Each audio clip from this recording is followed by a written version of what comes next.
அனைவருக்கும் வணக்கம். இன்னைக்கு நம்ம பார்க்கக்கூடிய தலைப்பு தலைமுடி ஏன் உதிருது அப்படிங்கிறத பற்றி, அதற்கான வாழ்வியல் முறை என்ன தவறுகள் செய்கிறோம், அது என்ன எந்த மாதிரியான வாழ்வியல் முறை நாம் திருத்திக்கணும் அமைச்சுக்கணும் அப்படிங்கிறதையும், அதற்கான உணவு முறை என்ன மாதிரியாக மாற்றிக்கணும் அப்படிங்கிறத பற்றியும், அதற்கான முத்திரைகள் என்ன அப்படிங்கிறத பற்றி இந்த வீடியோவில் நம்ம பார்த்தோம். பொதுவாக அனைவருக்குமே 6 அடி கூந்தல் வேணுங்கிறது ஒரு மிகப்பெரிய ஒரு ஆசையாக இருக்கும். அந்த காலத்தில் 6 அடி கூந்தல் இருக்கிறவங்க ரொம்ப அதிகமான பேர் இருப்பாங்க. அவங்க இறக்கும் காலம் வரை அவங்களுடைய கூந்தல் ரொம்ப ஸ்ட்ராங்கானதாக இருக்கும். இன்னைக்கு முடி பிடிச்சா அப்படியே கையோடு வந்துடுது மாதிரி எல்லாமே விக்குகளாக இருக்குது, போலியாக இருக்குது.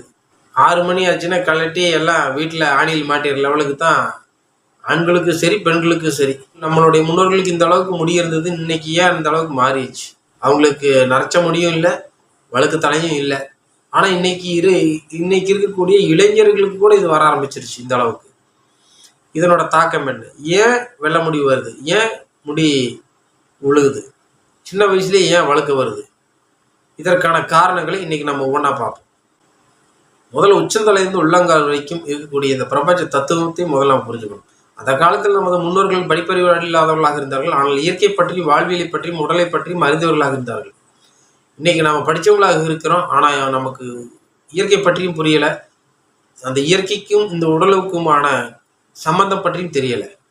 அது எப்படி அங்கே மாறுதோ, அங்கே என்ன மாற்றங்கள் நடக்குதோ, அதனோட தொடர்புடைய இந்த உடம்பும் அதனோட அடாப்ட் ஆகி மாறிக்குது அப்படிங்கிற ரகசியங்கள் நமக்கு புரியலை. அப்போ நம்ம இந்த உடம்போடையே வாழ்கிறோம், இந்த உடம்போடு தான் சாகிறோம். இது நம்மோடையே இருக்குது. இது என்ன சொல்லுது? இது ஏன் இப்படி நடந்துக்குது? இது ஏன் இப்படி மாற்றம் உருவாகுதுங்கிறது நமக்கே தெரியல. அப்படிங்கிறது இதை வெளியிருந்து யாராவது ஒருவர் வந்து தான் நமக்கு கற்றுக் கொடுக்க வேண்டியதாக இருக்குது. உச்சந்தலையிலிருந்து உள்ளங்கால் வரைக்கும் இருக்கக்கூடிய தத்துவமானது, பிரபஞ்ச தத்துவமானது ஒரே தத்துவம் தான். உடலில் அதிகமான சூடு தேங்கும் பொழுது உடம்புக்குள்ள எப்படி பிரச்சனை வருதோ, அதே உடம்பில் தேங்கிய சூடு தான் இந்த தலைமுடிவதற்கும் பிரச்சனைக்கு காரணமாக இருக்கிறது. புறக்காரணங்களே வெளியில் அதிகமாக வெயில சுற்றுறது காரணமாக இருக்கிறது. தலைக்கு எண்ணெய் தேய்க்காமையே இருக்கிறது ஒரு காரணம். இன்னைக்கு எண்ணெய் தேய்ச்சா பிடிக்காது அப்படிங்கிற மாதிரி ஆகிப்போச்சு.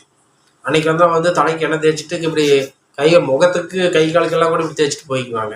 தலைமுடிக்கு எண்ணெய் தேய்க்கிறதே ஒரு தப்பாங்கிற மாதிரி ஆயிடுச்சு. தலைமுடியை எப்போவுமே குளிர்ச்சியாக வச்சுக்கணும் அப்படிங்கிற தத்துவம் அப்படிங்கிறது தெரியாமல் அது சூடாகும்போது அதிகப்படியான சூட்டினால தலைமுடி உதுறது. அதுக்கப்புறம் இது ஹீட்டரை போட்டுக்கிறது.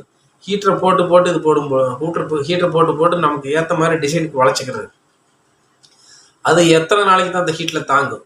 ஒரு கட்டத்தில் அந்த ஹீட்டினுடைய தாக்கம் அதிகமாகி வேர்க்காலினுடைய அளவு ஹோல்ஸ் ஜாஸ்தி ஆகும் பொழுது ஆட்டோமேட்டிக்காக அது வெளியே வந்துடும், செத்து போய். இப்போ இந்த ஹீட்டரை போடுறத தவிர்க்கணும். இது புறக்காரங்கள். அகத்தில் இரவு 11 மணிலேருந்து 3 மணி வரைக்கும் கட்டாயம் தூங்கணும். நைட்டில் தான் தூக்கம் கிடறது. நைட் 12-1 மணி வரைக்கும் சுத்த வேண்டியது, மொபைல் பார்க்க வேண்டியது, தூக்கம் கிட வேண்டியது. 2 மணிக்கு மேலே தான் படுக்கிறது. அந்த 2 மணிக்கு மேலே படுத்ததனுடைய தூக்கத்தை காலையில் 10 மணி வரைக்கும் தூக்கி டாலி பண்ணிக்கிறது. இது நிச்சயமாக உடலுக்கு ஆரோக்கியம் அல்ல, உடலுக்கு குளிர்ச்சியை தராது. இதனுடைய பலன் நிச்சயமாக எதிர்மறை பலனாகத்தான் இருக்கும். அதனால் உடம்பு சூடாகும், அந்த சூட்டினால் தலைமுடி உதிர ஆரம்பிக்கும். இதற்கு தூக்கம் கெடுறது மிக முக்கிய காரணமாக இருக்குது. 2 மாதங்களுக்கு ஒரு முறை பேதி எடுக்கணும். அப்படி பேதி எடுக்கும் பொழுது ஒட்டுமொத்த உடலும் குளிர்ச்சி அடையும். அது தலைமுடிக்கும் சேர்த்து தான். அப்படி குளிர்ச்சி அடையும் பொழுது அதனுடைய வேர்க்காலினுடைய பிடிமானம் ரொம்ப ஸ்ட்ராங்காக இருக்கும். இதையும் செய்யறதில்லை. இது எடுக்க சொன்னோம்னாலே ஏதோ சொத்தையே எழுதி கொடுத்து நம்ம கிட்ட இருந்து பிடிக்கிட்டு போகிற மாதிரி ரொம்ப பயப்படுறது. ஏன் சார் இது எடுக்கலாங்களா அப்படின்னு கேட்க வேண்டியது. அது என்ன, நம்மளை விட்டு என்ன போகுது? அப்படி நம்மளை விட்டு பணம் போகுதா, இல்லை நகை போகுதா, என்ன போகுது? நம்மளை விட்டு உடலில் இருக்கக்கூடிய ஒரு கழிவை வெளியேற்றுவதற்கு இவ்வளவு தூரம் போராட வேண்டியதாக இருக்கிறது. விளக்கெண்ணெய் குடித்து உடலில் ஒவ்வொரு முறையும் சுத்தப்படுத்தினாங்க, குளிர்ச்சி அடைய வச்சாங்க. அந்த தத்துவத்தை நம்மளும் பார்த்துருக்குறோம், முன்னோர்கள் செஞ்சுக்கிறோம். அதைத்தான் நம்ம செய்கிற, புதுசாக ஒன்றும் நம்ம செய்யலாங்கிறத நம்ம புரிஞ்சுக்கணும். நம்ம புறக்காரணங்களை பார்த்துட்டு அதே மாதிரி அகக்காரணத்தில் உள்ள கொடுக்கக்கூடிய சத்து குறைபாட்டினாலையும் இந்த தலைமுடி உதிரல் உருவாகும். இப்படி தேவைப்படக்கூடிய சத்தானது நம்ம கொடுக்கக்கூடிய பழங்கள், காய்கறிகள், அதாவது உயிரோட்டம் உள்ள உணவுகளாக இருக்க வேண்டும். அது காய்கறிகள், பழங்கள், தேங்காய், இளநீர், முருங்கைக்கீரை சூப்பு, காய்கறிகள் சூப்பு, கீரைகள் அதிகமாக எடுத்துக்கிறது, இது போன்ற உயிரோட்டம் உள்ள உணவுகள் அதிகமாக எடுக்கும் பொழுது அதிலிருந்து அதிக கிடைக்கக்கூடிய உயிர் சக்தியானது இந்த தலைமுடிக்கு ஆற்றலை கொடுக்கும்.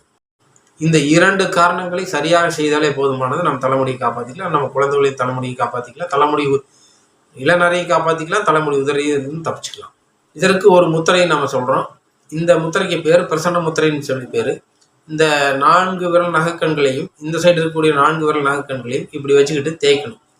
இப்படி தேய்க்கும் பொழுது இதிலிருந்து ஒரு ஆற்றல் பிறக்கும். இப்படி வேகமாக இப்படி தேய்க்கும் பொழுது நம்மளுடைய பிளட் சர்க்குலேஷன் எங்கே போகும்னா, நம்மளுடைய முடிக்கு கீழே இருக்கக்கூடிய பகுதிக்கு போய் சேரும்.